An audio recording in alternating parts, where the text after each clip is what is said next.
desta semana é sobre direito tributário. O curso fala sobre sistema tributário nacional, legislação tributária, precedentes judiciais e muito mais. As aulas são com o professor Ricardo Victor Bastos. Olá, meus amigos. Estamos de volta para o nosso último encontro, nossa última conversa sobre direito tributário, sobre sistema tributário, sobre essa questão da litigiosidade em matéria tributária.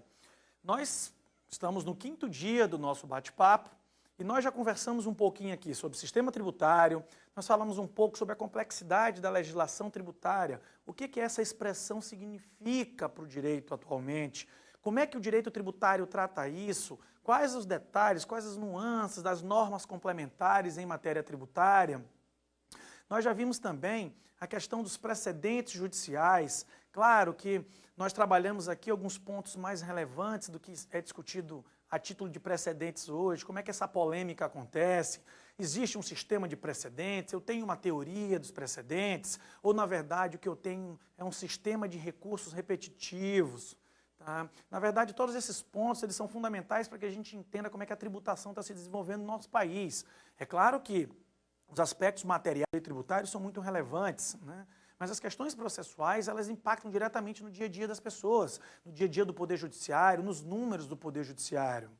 No 3º dia, ao encerrar o nosso bate-papo sobre precedentes, nós preparamos a discussão para o nosso ponto principal, que foi exatamente a questão do controle de constitucionalidade, o controle difuso de constitucionalidade.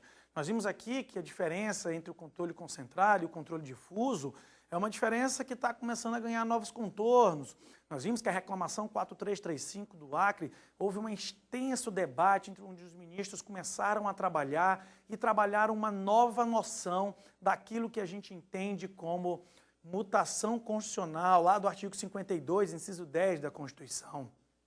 É nesse sentido que o controle difuso de constitucionalidade ele vem se redesenhando no país, ao ponto de nós termos uma discussão de que nós chamamos de comolonização do direito, né? Uma expressão que foi utilizada na discussão, nos debates pelos ministros da nossa Suprema Corte ao tratar da internalização do ordenamento jurídico nacional de diversas regras do common law, que faz com que a gente repense o que nós conhecemos e o que nós aprendemos como civil law.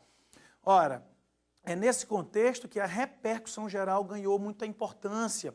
Em 2004, o Constituinte derivado, o Constituinte reformador, ele alterou a Constituição Federal para incluir no seu texto a exigência de um requisito do recurso extraordinário, que na verdade é uma característica que funciona, é um detalhe, um instituto que funciona não só como requisito a ser tratado como preliminar de recurso, como um pressuposto do recurso extraordinário, mas também como algo que virou uma espécie de catalisador, uma espécie de potencializador das decisões proferidas no controle difuso, que é o Instituto da Repercussão Geral. Dentro de qualquer recurso extraordinário, eu preciso provar que a matéria debatida trabalha aspectos importantes do ponto de vista jurídico, econômico, social e político, de modo que eu prove ao Supremo Tribunal Federal, que eu demonstre ao Supremo Tribunal Federal que a matéria debatida no processo não se limita apenas a mim,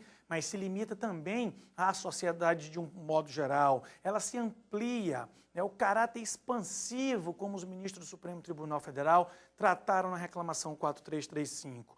E nesse contexto vem o Código de Processo Civil. O novo Código de Processo Civil ele vai impactar no direito tributário de um modo geral. A adoção desses precedentes ou desses recursos chamados de repetitivo, IRDR, recurso extraordinário, recurso especial, assunção de competência, esses recursos que são tratados de maneira repetitiva, que possuem eficácia vertical dentro do nosso ordenamento, vão impactar diretamente no trato da nossa discussão relacionada às questões tributárias. Nós vimos também que o direito tributário ocupa o primeiro lugar nas teses fixadas em recurso repetitivo no STJ, pelo menos é o que consta das teses que o STJ nos disponibiliza em seu site, em seu endereço eletrônico. Nós vimos também que o Supremo Tribunal faz um trabalho muito importante de onde ele cataloga todas as 14 áreas do direito que possuem processos com repercussão geral conhecida dentro da Corte. Esses 14 temas, eles possuem processos cuja repercussão geral foi não conhecida, o que aqui não nos interessa, possuem processos cuja repercussão geral foi conhecida e possuem mérito julgado ou pendente de julgamento. Os que possuem mérito julgado, alguns já transitaram em julgado e alguns não transitaram em julgado. Eu conversei com vocês também ontem que nós temos um material muito rico dentro dos tribunais atualmente no que se refere à publicidade das decisões judiciais. Eu lembrei aos senhores a importância do estudo de caso e reforço aqui uma boa forma, uma boa maneira de nós entendermos o nosso direito tributário na prática, não só o direito tributário, mas todos os ramos do direito, é trabalhar os casos concretos, fazer análise de casos. Professor, mas eu tenho dificuldade com a leitura de jurisprudência. Lembra, ler jurisprudência, entender dispositivo de decisão não é o mesmo que fazer análise de caso, mas você pode começar lendo jurisprudência. Existem diversos sites, diversos livros, o mercado inteiro de material produzido relacionado à jurisprudência. E a academia está começando a se voltar para essa análise de caso. Nós precisamos adotar esse modelo, importar esse modelo que é muito utilizado em países como Estados Unidos e alguns países da União Europeia, que no que se refere ao trabalho, o desenvolvimento da análise de casos, seja casos já decididos, onde você analisa a aplicação do direito já concretizada, já de modo estabilizado, seja o trabalho com casos que ainda não são decididos, mas que estão para ser decididos, e aí você faz o que nós brincamos aqui de futurologia jurídica, tentando se posicionar no sentido do que provavelmente as cortes irão decidir. Isso tudo faz parte, é o que eu digo para os meus alunos, isso tudo são maneiras de estudo, toda maneira que você encontra para estudar, para você ganhar conhecimento é importante. Mas a dica aqui do estudo de caso, ela realmente é muito importante, eu sugiro que vocês adotem isso como uma ferramenta importante de trabalho. E hoje nós vamos dar sequência a esse ponto iniciado ontem. Nós vamos continuar falando sobre repercussão geral, sobre controle difuso de constitucionalidade. Nós vimos que o Supremo Tribunal Federal, ele possui uma planilha com diversos recursos, possui uma planilha com diversos casos em que podem ser utilizados com vocês para fonte de pesquisa, para estudo, para desenvolvimento, para escrever um artigo, para publicar um trabalho acadêmico, para fazer o seu TCC, para fazer a sua dissertação de mestrado e por aí vai. É muito importante e hoje em dia as faculdades estão abrindo a sua conclusão de curso, os cursos de mestrado e doutorado, de pós-graduação, também estão abrindo seus trabalhos de conclusão para estudos empíricos, para estudos do direito aplicado na prática. E é nesse sentido que nós vamos continuar aqui no nosso último dia. Estamos caminhando para o final do nosso curso, nós conversamos aqui sobre diversos temas que são bem pulsantes do direito tributário e são temas que realmente ocupam o cenário jurídico, ocupam o cenário do poder judiciário no dia a dia das pessoas. Hoje nós iremos falar um pouquinho sobre controle de constitucionalidade, democracia, tributação e vamos trabalhar juntos, ainda aqui de um modo um tanto mais sucinto, diversos casos com certa relevância, que possuem certa relevância no âmbito do Supremo Tribunal Federal.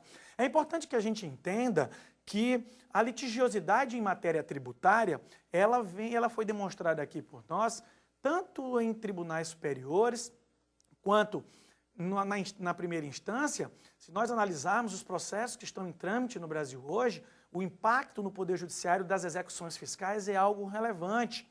Já se falou em cerca de 90% do estoque de processos do Poder Judiciário. Eu confesso que esses números eu não atualizei para a nossa data, mas já chegou a se falar em 90% dos processos pendentes, dos processos que ocupam o Poder Judiciário estarem relacionados à execução fiscal. Então a gente precisa entender que a litigiosidade é algo que vem ocupando o nosso direito tributário de um modo relevante. Hoje as empresas, para que elas adotem seus planejamentos tributários, uma ferramenta importante que nós sugerimos aos estudiosos do tema, aos colegas que trabalham com planejamento tributário, é que eles conheçam a jurisprudência. Não adianta você orientar um cliente seu a adotar um planejamento societário, a adotar umas medidas de realinhamento da sua instituição, no que se refere a regime de tributação, sem você conhecer o que a jurisprudência pensa no caso. Não existe almoço grátis, meus amigos, como se costuma dizer por aí. Nós precisamos entender que as nossas ações elas têm consequências e uma boa fonte, um bom local de informação que nós temos para que a gente possa medir as nossas ações, para que nós possamos medir os nossos passos, principalmente as nossas escolhas. E nós vimos aqui que tributação nada mais é do que escolha. A economia trabalha com escassez de produtos e o nosso dia a dia também é assim. Então é importante que a gente conheça a jurisprudência para que nós saibamos como isso vai impactar no nosso dia a dia. Hoje é muito perigoso que um advogado se posicione perante seu cliente, que um juiz decida uma decisão sem observar a jurisprudência de tribunais superiores. Se o juiz apresenta uma decisão, se ele se posiciona, se ele se manifesta sem observar uma decisão proferida por um tribunal superior, ele corre o risco de estar se manifestando em desacordo com a jurisprudência. Isso não significa que a jurisprudência de tribunal superior vai engessar o trabalho do advogado ou o trabalho do magistrado de primeira instância. Nós precisamos entender que quem constrói a jurisprudência são as divergências. O que faz com que a jurisprudência seja construída são as divergências de ponto de vista. Como é bom que alguém discorde da gente, como é bom que nós tenhamos alguém que apresente um ponto de vista diferente do nosso, para que nós possamos crescer, para que nós tenhamos condições de aprofundar o debate. Claro, isso com educação, com elegância, com probidade. Nós temos que levar em consideração que os argumentos debatidos têm que ser técnicos. E é nesse sentido que nós temos que entender duas perspectivas importantes hoje, quando se fala em controle de constitucionalidade, Supremo Tribunal Federal e o exercício da democracia. Qual a perspectiva da aplicação da teoria da separação dos poderes atualmente? Será que ainda consigo pensar aquela separação de poderes trabalhadas lá atrás, onde nós aprendemos na faculdade que nós temos 3 poderes e a nossa Constituição traz lá poderes independentes e harmônicos entre si? Será que isso ganhou novos contornos? Será que com essa adoção dos precedentes judiciais, das teses fixadas em sede de repetitivo, será que isso não exige de nós um repensamento desse sistema de freios e contrapesos, desse sistema de equilíbrio entre os poderes? Como é que funciona a perspectiva normativa do legislador diante dessa perspectiva normativa que o judiciário está encontrando? Mas, professor, o judiciário não cria normas. Mas o que é que o sistema de precedentes vem fazendo? O que é que o sistema de recursos repetitivos vem fazendo? É isso que nós precisamos refletir. É claro que qualquer manifestação atualmente, do ponto de vista absoluto sobre o tema, corre o risco de cair em erro e ser precipitada. A ciência jurídica não é formada da noite para o dia. O nosso Código de Processo Civil só tem 2 anos que está em exercício. Ele está em vigência, ele entrou em vigência no ano de 2016, o que é muito cedo para que um diploma legal do peso do novo CPC possa ser avaliado. Mas para onde nós iremos? Qual será o caminho que seguiremos? Podemos arriscar um palpite. De fato, por mais que nós tenhamos em mente que isso não seja correto, que esse papel, esse ativismo judiciário, essas decisões que alteram a interpretação, alteram muitas das vezes o sentido literal da norma.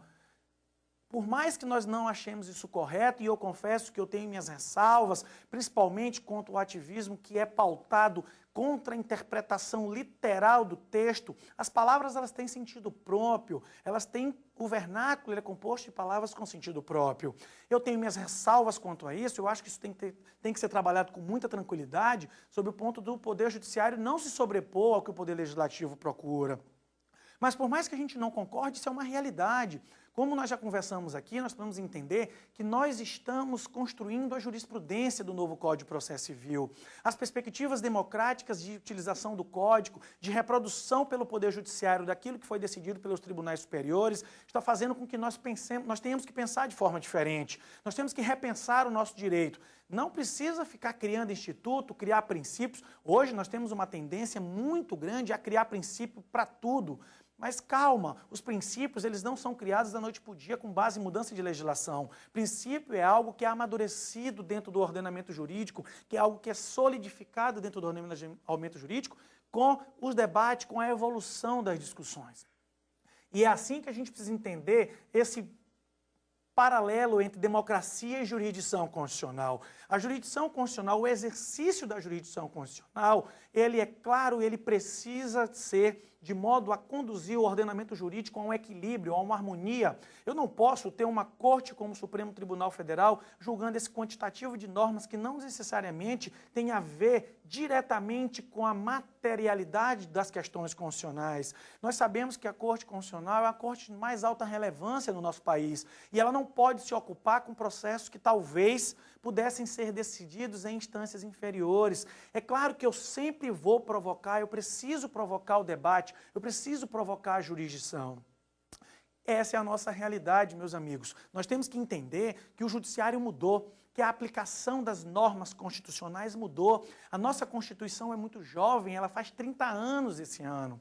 Nós temos que entender que a nossa democracia ela vem sendo testada nos últimos anos. É claro que a noção de democracia faz com que a própria democracia seja questionada, mas é importante que a gente lembre que mais vale uma democracia com problemas do que a sua ausência. É muito melhor falar de modo aberto, de modo democrático, sobre pontos controvertidos da democracia ou das instituições do nosso país, do que não poder discutir essas questões, do que ter cerceado o seu direito de debate, o seu direito de discussão. Então é nesse sentido que a gente precisa entender a separação de poderes atualmente. Nós poderíamos aqui ficar horas falando sobre isso. O Judicial Review americano, principalmente o que é trabalhado nos Estados Unidos, ele é questionado durante muitos anos. Muito se discute qual o papel do legislador. O Ronald Dworkin, em seu trabalho, ele questiona as decisões quando o juiz adota questões políticas e questões de norma. Qual seria o papel do juiz? Como que esse juiz trabalha argumentos jurídicos e argumentos de política? Qual seria a importância do julgador? Qual seria a habilitação do julgador para decidir, no caso concreto, com base em argumentos de política? Ele se posiciona pelo argumento jurídico, ele se posiciona pelo argumento técnico, ao passo que o argumento de política ficasse para o legislador. Mas o que nós estamos vendo na prática é que a coisa vem ganhando os novos contornos. Claro que nós podemos concordar ou discordar, o direito é feito de divergências. Se não fossem essas divergências, nós não estaríamos aqui. O importante é que a gente entenda que essa realidade existe e que o contexto jurídico do país mudou. E eu preciso pensar a democracia hoje sob suas próprias bases, de modo que as instituições conversem entre si e, no frigir de toda essa discussão, no final de toda essa discussão, o ser humano possa prevalecer diante das próprias instituições. Nós temos que lembrar que não dá para fazer direito sem pensar nas pessoas. Eu não posso pensar em tributação, em políticas públicas, em arrecadação, sem direitos e garantias fundamentais. E é nesse sentido que eu vou chamar a nossa primeira pergunta. Vamos acompanhar e vamos ver o que nós temos aqui.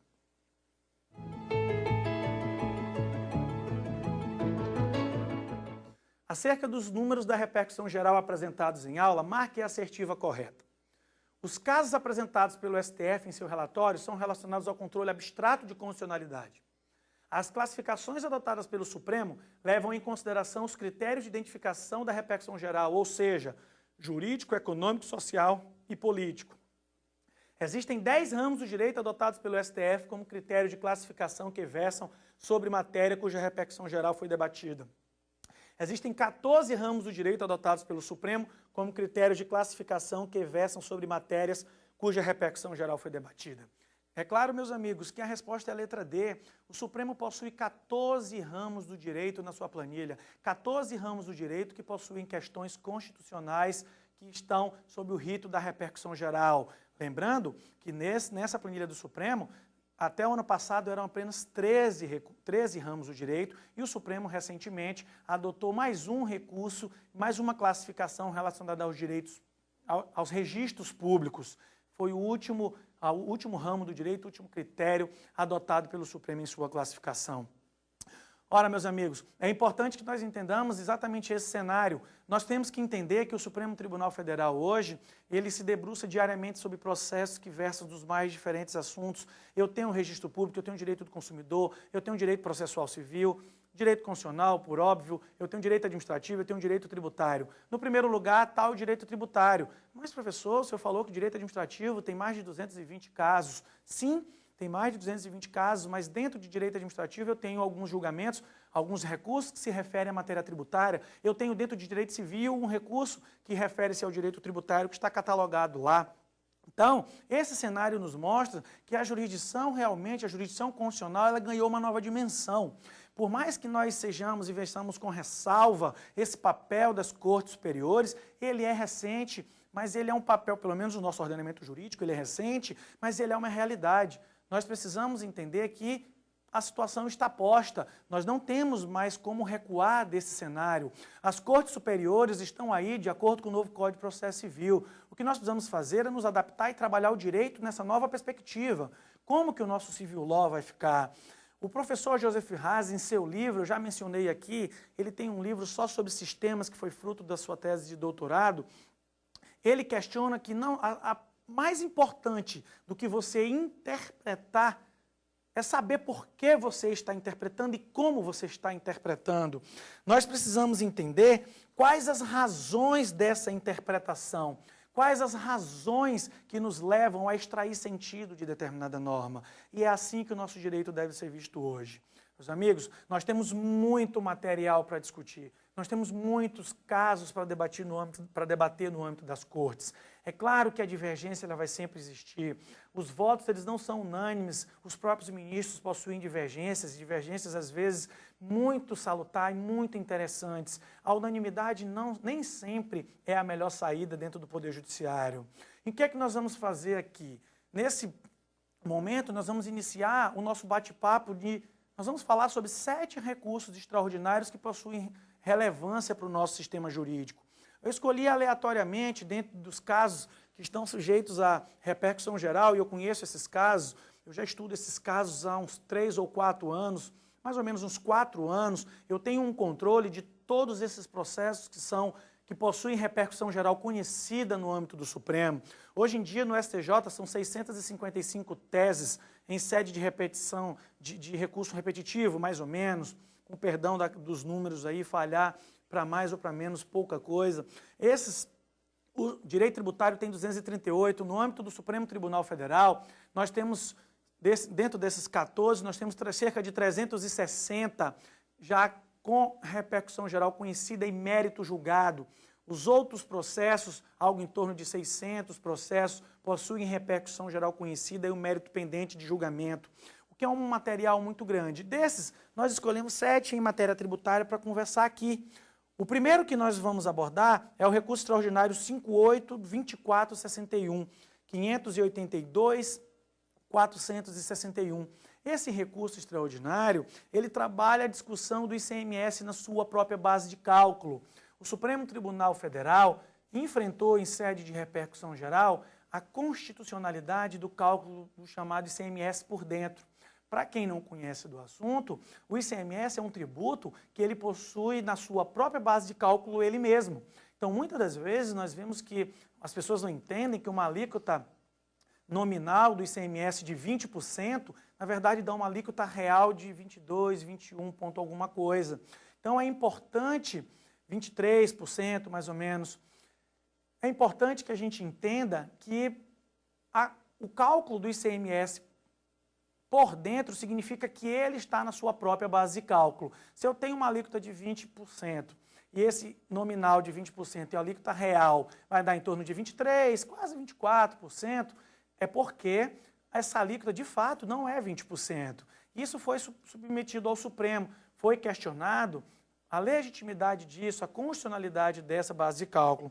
E o Supremo se manifestou pela constitucionalidade dessa forma de cálculo, seja porque existe a previsão constitucional, está lá no artigo 155, parágrafo 2º, inciso 12, a linha I, né, a previsão constitucional para que isso integre o ICMS em importação. O Supremo fez um raciocínio de que a própria base de cálculo dele, levando em consideração a Lei Complementar número 87, de 95, a Lei Candir, o Supremo levou em consideração que esse raciocínio é válido, isso não viola a constitucionalidade.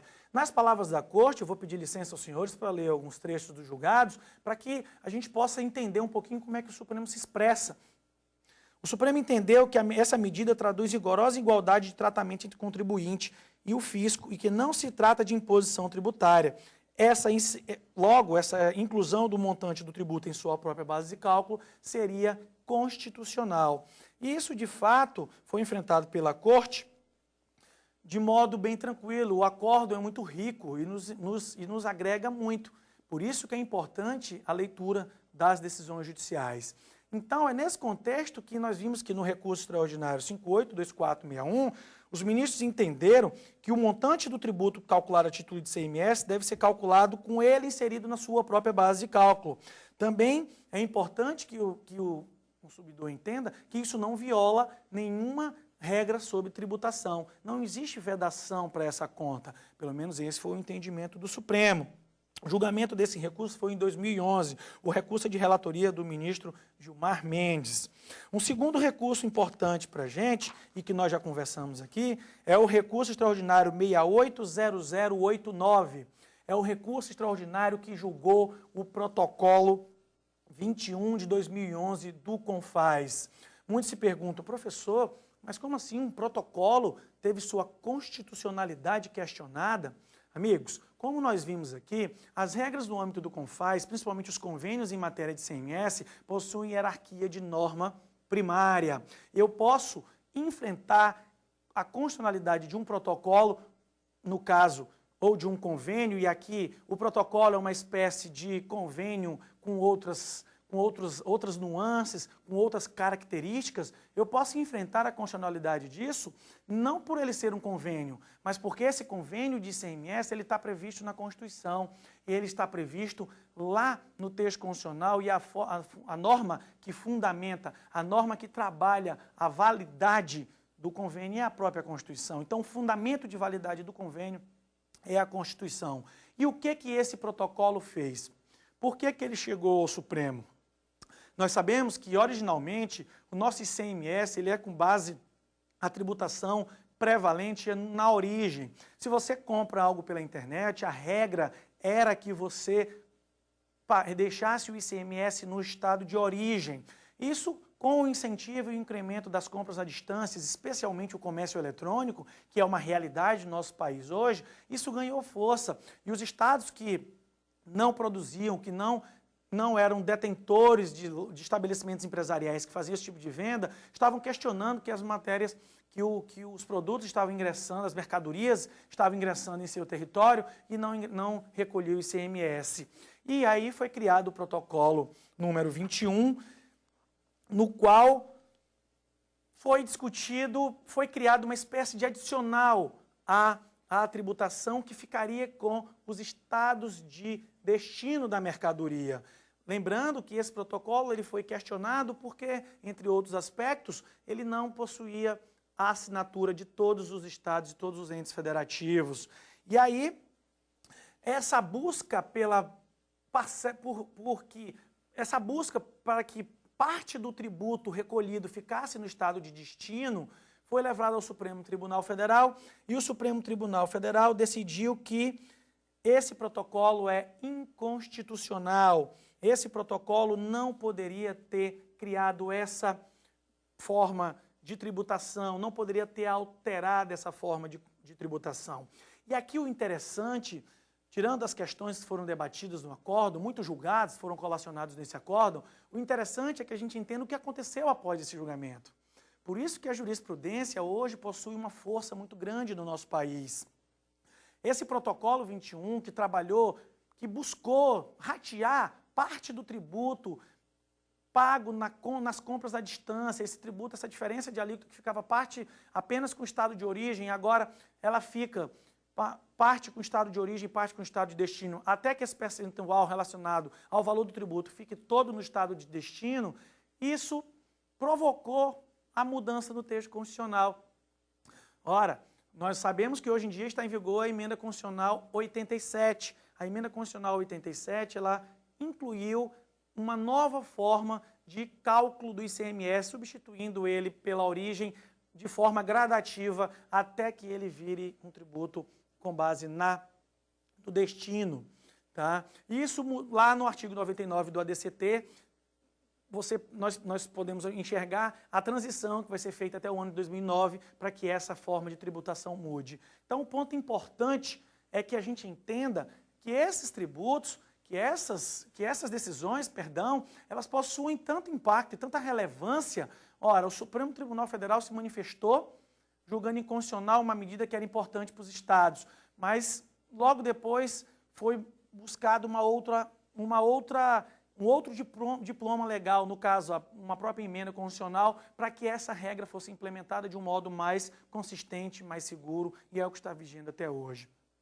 E é nesse sentido que é importante que nós entendamos como funciona a eficácia prática das decisões. O desdobramento de uma decisão judicial é algo que precisa ser entendido. É o que nós costumamos brincar de externalidade das decisões judiciais. Uma decisão judicial, ela possui impacto, ela possui desdobramentos. A sociedade, ela vai se realinhar de acordo com a decisão proferida por uma corte. Daí a importância do seu estudo, do seu entendimento. É importante que a gente entenda isso de maneira tranquila, que a gente se acostume a entender as decisões judiciais e, principalmente, como é que os tribunais vêm pensando, principalmente a nossa Corte Constitucional.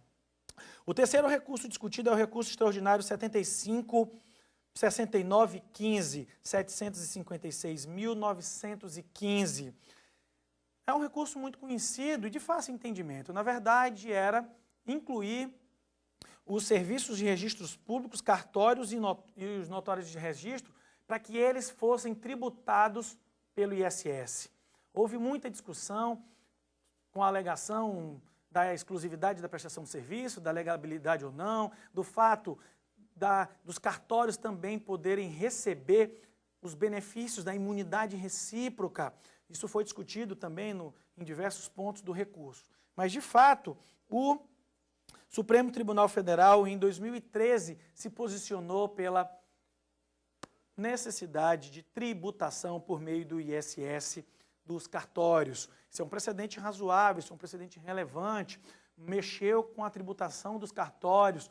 Mexer com a tributação é sempre algo que provoca muitos debates, muitas discussões. Nós tivemos várias intervenções nesse processo, várias pessoas habilitadas, algumas associações relevantes no país se manifestaram de um lado e de outro, buscando cada uma defender seus argumentos. E isso é importante que a gente leve em consideração, para que as decisões surtam um impacto menor, principalmente do ponto de vista democrático. O controle difuso ainda é a melhor maneira. O controle difuso ainda é a maneira em que se encontra, em que o povo debate, em que as partes apresentam seus argumentos, os interessados ingressam no processo. Isso dá uma certa legitimidade democrática para o que é decidido em sede de repercussão geral, em sede de controle difuso.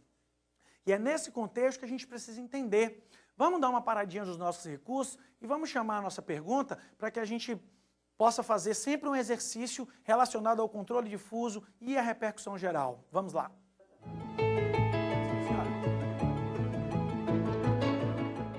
Acerca dos casos sob repercussão geral apresentados em aula, marque a assertiva correta.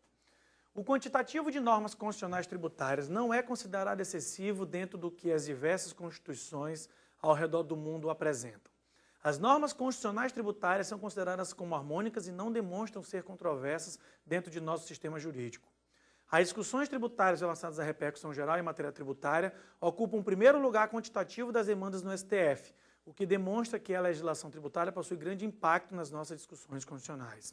O quantitativo de demandas tributárias relacionadas à repercussão geral da matéria constitucional demonstra um elevado grau de cidadania fiscal do brasileiro que é incentivado a compreender a importância dos tributos. Claro, meus amigos, a nossa resposta é a letra C, né?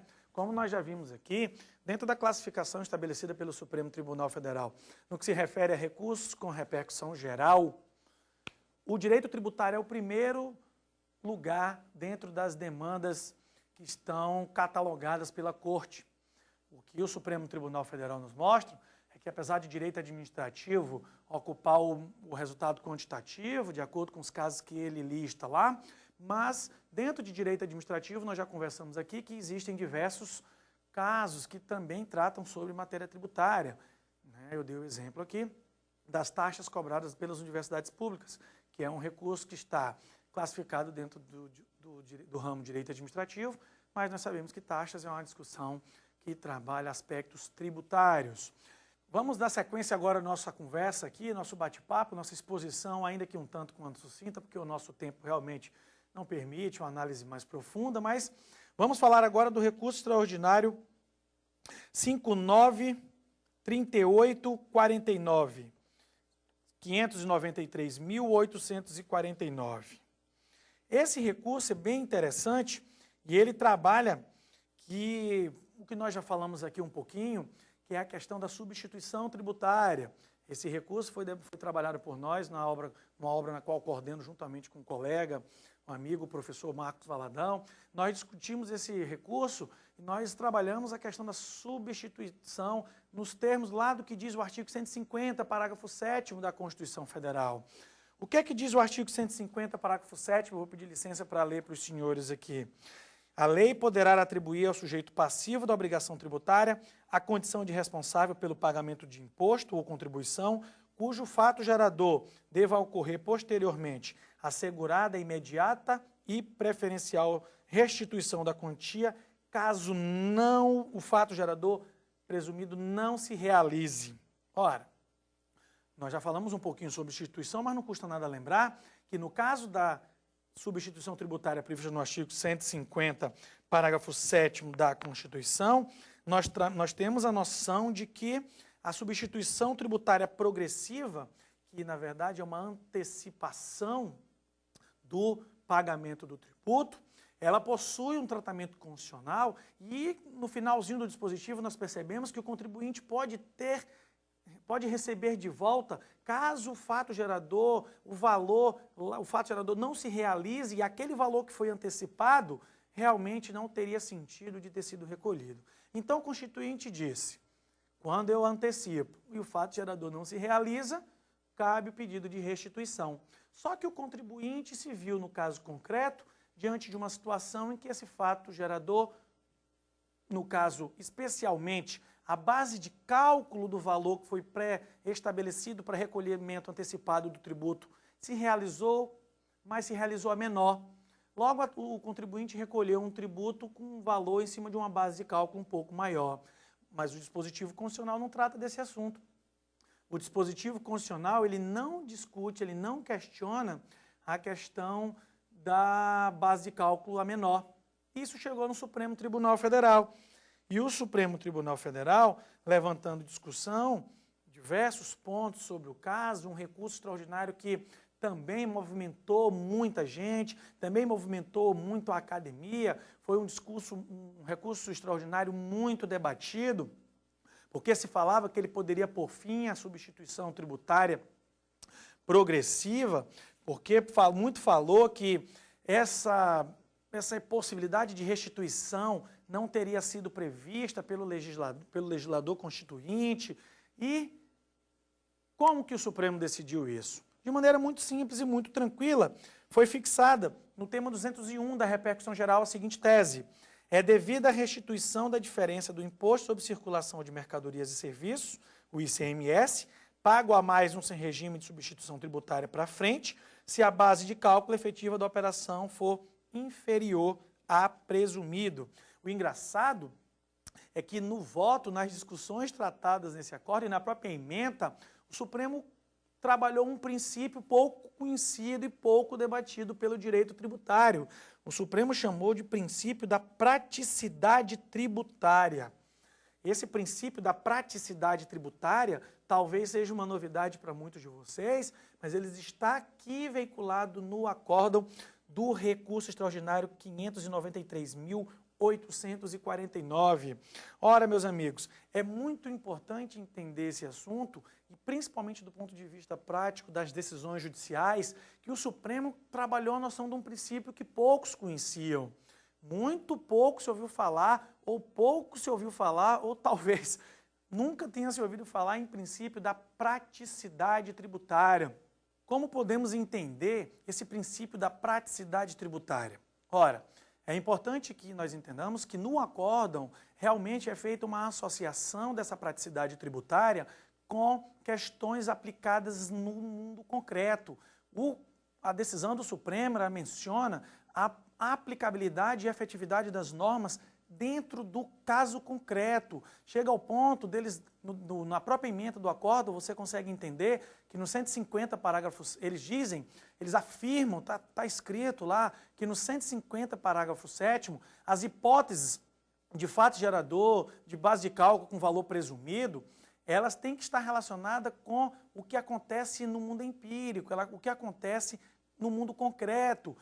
De fato, é importante que a gente entenda que esse princípio não é um princípio muito trabalhado pela doutrina do direito tributário, né? Muitos questionam até a possibilidade, e eu confesso que eu não consigo enxergar isso de fato muito claramente como um princípio, mas está aí, está na decisão. Vamos discutir, vamos debater o tema. Por isso é importante, esse julgado, ele tem uma passagem muito, muito interessante que trabalha exatamente com o que nós estamos preocupados aqui, como é que as normas estão colocadas na prática, daí a discussão em relação a esse princípio.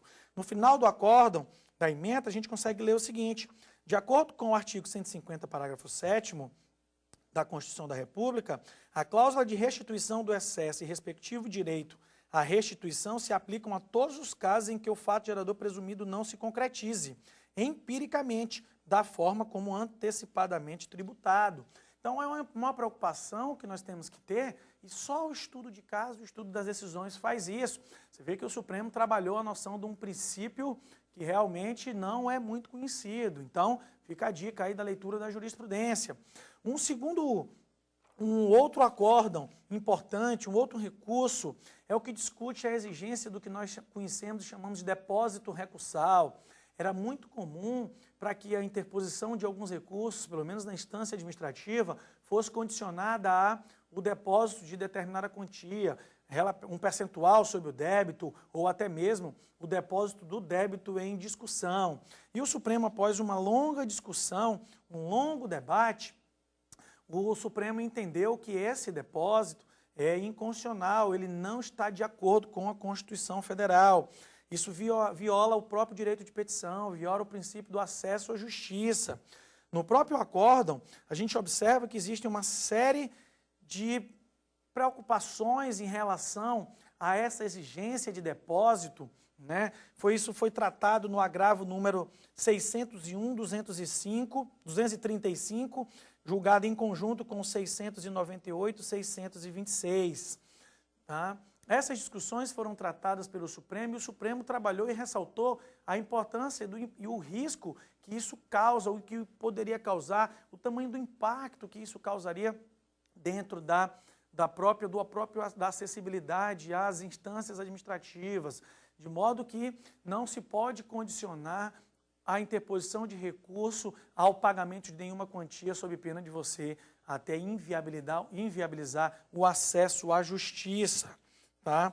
E nós temos também o recurso extraordinário 574.706, talvez um dos recursos mais polêmicos nos últimos anos do nosso ordenamento jurídico, talvez um dos recursos com maior discussão quanto aos números. E aqui eu quero chamar a atenção dos senhores para um argumento que é muito utilizado nas causas tributárias, que é o argumento numérico. Professor, que argumento é esse? Não sei, eu só sei que muitos dos argumentos utilizados, especialmente pela Fazenda Pública, pelo Fisco, quando está discutindo questões tributárias, esse argumento ele envolve números. É muito comum que nós, principalmente nas questões tributárias, que essas questões tributárias elas sejam tratadas com base nos números que ela representa. Seja o contribuinte alegando o impacto disso nas suas contas, seja nas suas despesas, seja o fisco alegando os números e o impacto de eventual decisão que se posicione pela não arrecadação, o impacto disso nas suas contas. E esse argumento no mérito, o que é que nós temos que falar em relação aos números? Nós temos que ter cuidado quanto a esses argumentos. Nós temos que ter cuidado e exigir como que esses números eles são apresentados pelos ministros, aos ministros, como que esses números são encontrados. Por quê? Nós não podemos aceitar que uma discussão jurídica, com fundo constitucional relevante, com fundo constitucional intenso, de grande debate, de grande importância, ela seja suplantada por números. É claro que o argumento econômico, a análise econômica do direito é importante. Eu preciso saber o impacto das decisões do Estado, principalmente as questões em matéria tributária. Aqui eu chamo a atenção dos senhores para algo que foi muito discutido e está lá no novo Código, está sendo muito discutido nos últimos tempos, principalmente nas questões tributárias. O ministro Luiz Fux, ele costuma falar desse assunto quando ele fala do novo Código, e ele é uma pessoa das mais gabaritadas para falar desse assunto do novo Código de Processo Civil, é a questão da modulação dos efeitos. É muito comum que se busque modular os efeitos exatamente levando em consideração esse argumento numérico, os números que são apresentados pelo Estado, principalmente pela Fazenda Pública, seja qual for o seu âmbito, é muito comum que você utilize esses números também, não só pela Fazenda Pública, mas pelos contribuintes, por questões de segurança jurídica. A modulação, ela é importante em alguns casos, porque se determinado julgamento, ele é conduzido no sentido da impossibilidade de determinar a cobrança, dependendo do impacto disso, o Estado já até gastou os valores, o Estado já aplicou esses valores em benfeitorias públicas, o que inviabilizaria a sua devolução, ou então complicaria muito isso do ponto de vista orçamentário. Do mesmo jeito, o contribuinte também não pode ser surpreendido com cobranças de tributos que ao tempo não eram devidos e por mudança e virada na jurisprudência, por exemplo, que é uma das hipóteses que é muito utilizada para a modulação de efeitos, o contribuinte passa a ser exigido e passa a ter que cobrar e passa a ter que pagar esses valores. Então, esses aspectos são importantes. Nós temos que ter muito cuidado com os números que são apresentados em processos judiciais.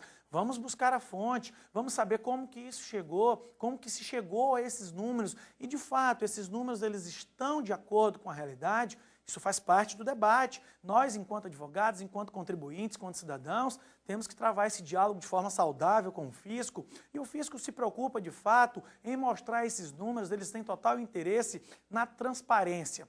Lembrando que uma das questões importantes para a configuração de um bom sistema jurídico é a transparência dos seus números. É como se chega nos números gastos, é como se chega nos números que são arrecadados, como esse recurso é aplicado. Tudo isso pode ser visto de uma maneira tranquila e deve ser visto de uma maneira tranquila pelas partes litigantes, até porque nós sabemos que o efeito das decisões nesses processos, ele ultrapassam as partes. Esses processos, decididos em sede de repercussão geral, eles possuem uma amplitude, um âmbito de atuação muito grande, de repercussão muito grande. Então, temos que ter cuidado em relação a isso. O que é que se discutiu no recurso extraordinário 574-706, que deu causa a toda essa discussão? É exatamente a inclusão do ICMS, do Imposto sobre Circulação de Mercadoria, na base de cálculo do PIS/COFINS. O que é que foi discutido e debatido nos autos? Foi debatida a possibilidade dessa inclusão na base de cálculo das contribuições para o PIS e da COFINS. Será que seria legítimo? Será que é correto eu inserir um tributo na base de cálculo de outro tributo? E aqui, antes de antecipar, de mostrar para os senhores o resultado do julgamento, que é do conhecimento de muitos de vocês, é importante que a gente entenda que a tributação na base, o próprio tributo na base de cálculo de outro tributo, acontece sim em diversos pontos do nosso sistema jurídico. Nós já vimos que o ICMS compõe a sua própria base de cálculo. Nos impostos sobre importação, no desembaraço aduaneiro, naqueles tributos que são devidos no momento desse desembaraço, que é onde consiste a maioria, onde se caracteriza o fato gerador de diversos tributos, eu também possuo o cálculo em determinadas hipóteses de que eu tenho tributos na base de cálculo de outros tributos. Então, isso é uma técnica de utilização do tributo para compor a base de cálculo de outro tributo. Claro, se isso está correto ou não, foi o que foi debatido nos autos, no caso específico do ICMS e do PIS/COFINS.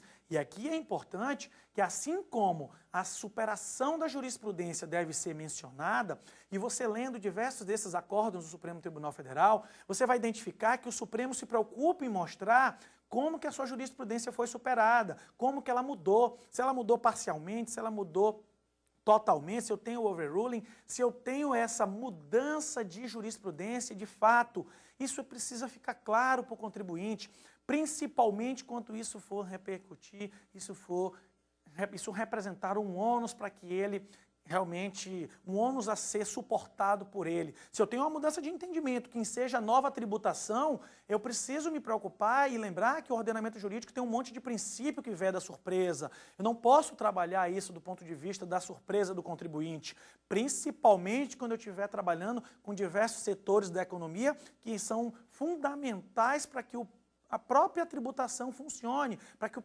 próprio Estado arrecade. Nós não podemos esquecer que o que faz frente à arrecadação, que o que engrossa os valores, os números dessa arrecadação, é exatamente a atividade empresarial. Então, nós não podemos ver o empresário como um inimigo do Estado, muito pelo contrário. Ele é alguém que está lá produzindo e buscando e arrecadando.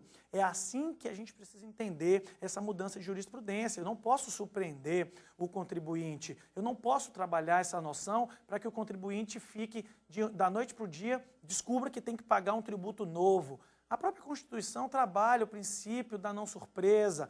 Nós já discutimos aqui que esse princípio ele é de extrema relevância. O que foi decidido no caso do ICMS na base do PIS/COFINS? Ficou muito claro no voto e na discussão travada nesse acórdão, que nas discussões, nos intensos debates, que o Supremo não aceitou a ideia, a tese de que o valor referente ao ICMS pudesse integrar essa base de cálculo. Nas palavras da Corte, é inviável a apuração do ICMS tomando em conta cada mercadoria ou serviço e a correspondente cadeia. Adota-se o sistema de apuração contábil. O montante de ICMS é recolhido mês a mês, considerando-se o total de créditos decorrentes de aquisições e o total de débitos, não pode compor a base para cálculo do PIS e da COFINS. E essa discussão é muito interessante, porque para o Supremo ele só considerou, compondo a base de cálculo, seja o conceito de faturamento ou de receita, valores que assim são entendidos, tanto pela contabilidade quanto próprio pelo direito tributário. Ele não considerou o ICMS como compondo esses valores. Para o Supremo, o ICMS não pode compor a base de cálculo do PIS/COFINS, entre outros motivos, por não representar faturamento, não representar receita do contribuinte, o que nós sabemos que é exatamente assim, é exatamente aí que representa que se estrutura a própria base de cálculo dessas contribuições. Então foi decidido pelo Supremo, de modo claro, o acórdão é transparente, o acórdão é de fácil compreensão, foi decidido pelo Supremo que o ICMS não pode compor a base de cálculo do PIS/COFINS. Por que esse recurso é tão importante? Porque a União especificamente apresentou números muito relevantes, que já estão sendo debatidos no âmbito da Corte. Apresentaram-se diversos números, falaram-se em milhões que serão deixados de arrecadar pelo Supremo. Pelos contribuintes com a decisão do Supremo. E é importante que a gente entenda que o argumento numérico, ele não necessariamente ele tem que ser desconsiderado ou necessariamente tem que ser levado a ferro e fogo. O que se tem que discutir é qual será o impacto dessa decisão nos cofres públicos de fato, de modo que eu também não possa trabalhar esse como um único argumento, mas também não posso desperdiçá-lo. As decisões, elas possuem impacto na sociedade, elas possuem desdobramento nos cofres públicos. Eu tenho que ter muito cuidado com o que é discutido e debatido no processo e como essa decisão vai impactar no dia a dia das pessoas. Eu não posso analisar só sob a ótica do contribuinte e não apenas com uma ótica do fisco. Tudo isso tem que ser levado em consideração. E por último, meus amigos, vou trazer o recurso extraordinário que tratou a questão do livro eletrônico, recurso 330817 e 595676, que discutiu a questão dos livros eletrônicos e o Supremo entendeu pela imunidade dos livros eletrônicos. É importante discutir esse assunto porque a tecnologia chegou, a tecnologia está aí e nós precisamos trabalhar, não necessariamente reinventar. Eu não preciso criar institutos novos para todas as situações. Na verdade, o conceito de disrupção e tecnologia, que é um conceito que vem ocupando o direito nos últimos tempos, esse conceito ele vem precisando também adaptar alguns institutos. E é um acordo interessante, muito interessante, que foi traçado pelo Supremo, porque ele trabalha a noção de meios e realmente de livros, o que não é, o que pode ser, o que não pode ser considerado como livro. Para a Corte, é dispensável para o enquadramento do livro, da imunidade em questão, que seu destinatário, consumidor, tenha necessariamente que passar a sua visão de texto. Tá? Portanto, a imunidade que trata o 150, inciso 6D da Constituição, alcança o livro digital chamado e-book. Meus amigos, e aqui nós encerramos a nossa explanação, vamos pensar juntos e vamos refletir sobre tudo que nós conversamos aqui. E assim eu vou me despedindo de vocês. Realmente foi uma experiência fantástica esses dias aqui. Espero ter passado um pouquinho desse conhecimento, dessa discussão, de quem já acompanha a jurisprudência do Supremo há muito tempo. Tá? Alguns livros serão produzidos sobre isso, esperem, aguardem. Nós teremos algum material aí para subsidiá-los nesse estudo de caso. Foi muito bom, acho que conseguimos tratar aí sobre o sistema tributário, sobre normas tributárias, legislação tributária, nós podemos tratar sobre precedentes, sobre controle de constitucionalidade e repercussão geral.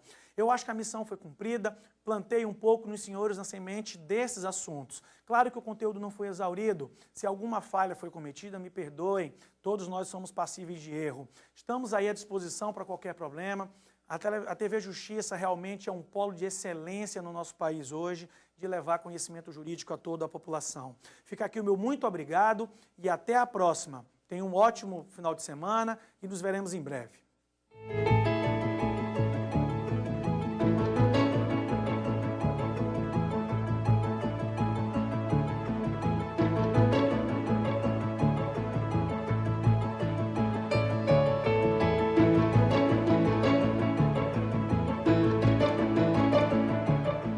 Gostou das aulas? Qual tema você quer estudar aqui? Mande sua sugestão para o nosso e-mail saberdireito@stf.jus.br ou para o WhatsApp da TV Justiça. O número é este aí que aparece na tela. Você pode ainda estudar pela internet. É só acessar tvjustiça.jus.br.